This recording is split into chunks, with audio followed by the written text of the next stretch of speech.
Assalamualaikum warahmatullahi wabarakatuh.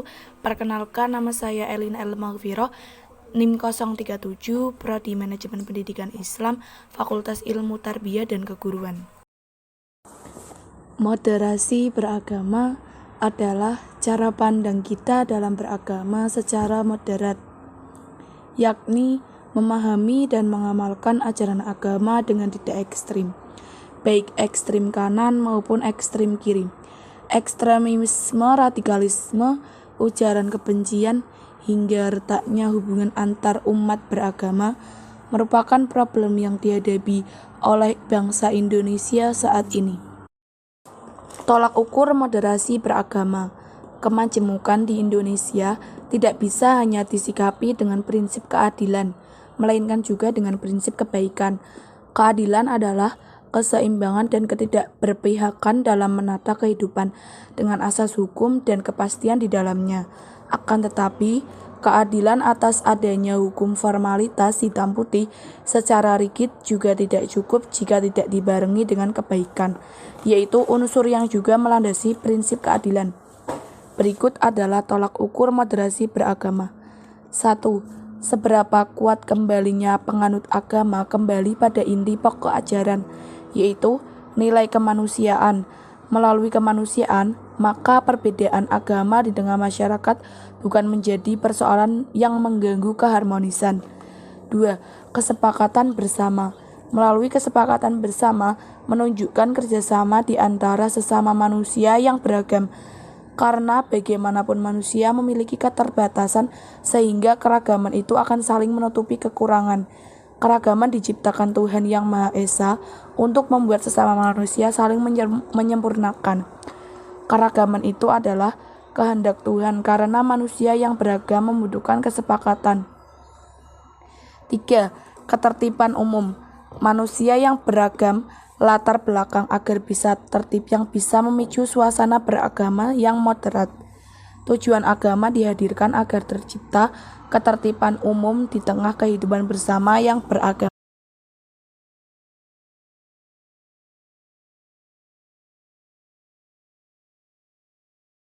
Berikut adalah tolak ukur moderasi beragama, yaitu 1. Seberapa kuat kembalinya penganut agama kembali pada inti pokok ajaran, yaitu nilai kemanusiaan. 2. Kesepakatan bersama. Melalui kesepakatan bersama menunjukkan kerjasama di antara sesama manusia yang beragam. 3. Ketertiban umum. Manusia yang beragam latar belakang agar bisa tertib yang bisa memicu suasana beragama yang moderat. Tujuan agama dihadirkan agar tercipta ketertiban umum di tengah kehidupan yang bersama yang beragama. Moderasi beragama generasi milenial. Generasi yang akan bertanggung jawab dalam beberapa tahun ke depan atas arah yang akan diambil negara ini untuk menjadi negara yang lebih maju, modern, sejahtera, dan tentunya terkemuka di mata dunia The Virgin. Tapi nilai-nilai apa saja yang harus kita terapkan kepada masyarakat Indonesia agar mimpi-mimpi ini bisa terrealisasi pada saat ini?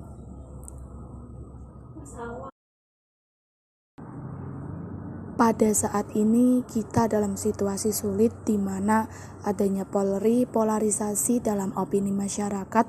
Terlihat jelas bahwa adanya ketidaksepakatan tentang apa yang dibutuhkan negara ini agar bisa benar-benar menjadi kesatuan yang kuat dalam satu sisi generasi muda sekarang. Mempunyai keinginan besar untuk mempromosikan budaya dan identitas bangsa, kami percaya akan pentingnya untuk negara-negara di luar sana melihat potensi, keunikan, dan kehebatan negara ini.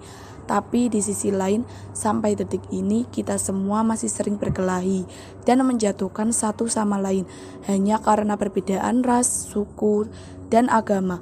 Hal tersebut sungguh ironis karena bukankah pasal 1 dari undang-undang mengatakan bahwa adanya 6 agama utama di negara ini. Bukankah moto negara ini Bhinneka Tunggal Ika, yaitu walaupun berbeda-beda tetapi tetap sama. Dengan pondasi negara yang begitu memeluk perbedaan dan toleransi, tetap saja masih ada konflik.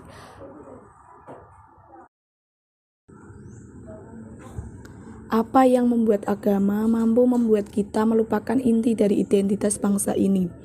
Menurut Brunei Court, ia mengatakan manusia adalah makhluk yang finite atau terbatas, sedangkan Tuhan adalah sosok yang internet atau tidak terbatas. Oleh karena itu, bagaimana kita sebagai makhluk yang terbatas merasa mempunyai kemampuan untuk mengerti sesuatu yang jauh di luar kapasitas kita? Bagaimana kita sebagai makhluk yang terbatas bisa memahami esensi dari sesuatu yang tidak terbatas? Inilah salah satu akar dari masalah yang kita miliki dalam masyarakat Indonesia sekarang. Karena pemahaman yang terbatas dan pemikiran yang tidak kritis, orang-orang terjebak dalam cara berpikir di mana mereka telah memanusiakan Tuhan, merasa memiliki hak atas kemauan Tuhan, merasa tahu pikiran Tuhan, dan merasa berhak bertindak atas nama Tuhan. Hal inilah yang akhirnya sering kali berubah menjadi sifat radikal. Bahaya yang masyarakat kita alami sekarang adalah mengatasnamakan Tuhan untuk kepentingan pribadi. Misalkan generasi penerus bangsa dengan prinsip hidup yang sebenarnya tidak ada dalam kitab suci agama. Kenapa bisa seperti itu? Karena kita kurang membimbing dan memberikan masyarakat hulk yang dibutuhkan agar bisa memahami sebuah ajaran dengan akal kritis, sehingga mereka menjadi tersesat dalam cara berpikir mereka dan lupa akan pentingnya menyeimbangi segala ilmu yang dipelajari dan dimiliki dengan nilai-nilai yang ada dalam budaya, sejen, ataupun aliran pemikiran lainnya.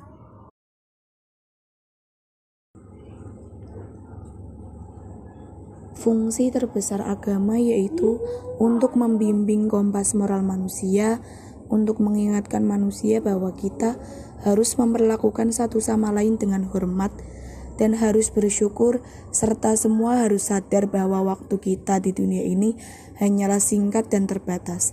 Oleh karena itu, ingatlah untuk selalu menjadi seseorang yang rendah hati dan siap membantu satu sama lain. Apa yang harus dilakukan ke depannya agar bisa melawan segala kebohongan yang ada yang kita bisa lakukan untuk memberdayakan rakyat bangsa ini? Jawabannya cukup jelas, penting sekali mengingatkan kembali saudara-saudara kita akan indahnya dan uniknya budaya yang kita miliki di negara ini. Sejak usia dini, penting bagi kita mengenalkan budaya-budaya negara ini tidak hanya di sekolah, tetapi juga melalui media dan semua platform digital yang ada dalam sebuah hal krusial untuk disadari bagi generasi muda akan relevannya budaya kita di dunia yang semakin modern. Kedua, ajaran agama yang ada dalam sistem pendidikan harus adil dalam mempresentasikan agama-agama yang ada di negara ini, agar orang-orang bisa mengerti sejak usia muda bahwa semua agama itu mengajarkan kebaikan dan tidak seharusnya kita melecehkan dan menyakiti satu sama lain hanya karena sebuah perbedaan. Ketiga, crack of thinking, critical thinking. Ajarkanlah adik-adik kita untuk membaca dan mempelajari segala sesuatu dari berbagai sudut pandang. Biarkanlah mereka bertanya dan tumbuhkanlah rasa ingin tahu mereka, sehingga mereka tidak mudah dipengaruhi dan dijajah pikirannya.